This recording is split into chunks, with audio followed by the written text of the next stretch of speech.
संवाद साधावा आणि आपल्या माध्यमाने मतदार, उमेदवार, राजकीय पक्ष व इतर सर्व संबंधितांपर्यंत हा संदेश पोहोचण्यासाठी आज आम्ही राज्य निवडणूक आयोगामार्फत ही पत्रकार परिषद आयोजित केलेली आहे।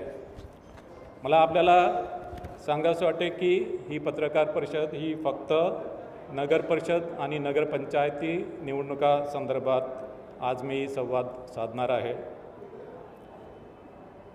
राज्यामधल्या ज्या निवडणुकीस पात्र असलेल्या 246 नगरपरिषदा आणि 42 नगरपंचायतीच्या सार्वत्रिक निवडणुका राज्य निवडणूक आयोगामार्फत घेण्यात येणार आहे आणि यामधून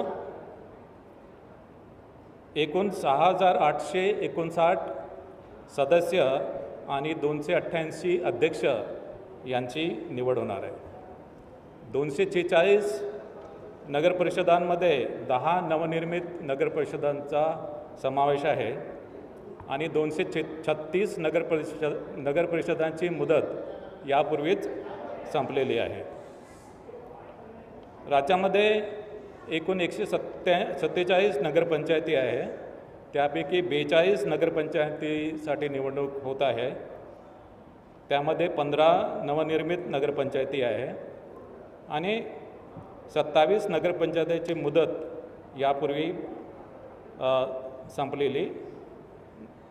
संपलेली आहे आणि उर्वरित 105 नगरपंचायतीची मुदत यापूर्वी समाप्त झालेली नाही।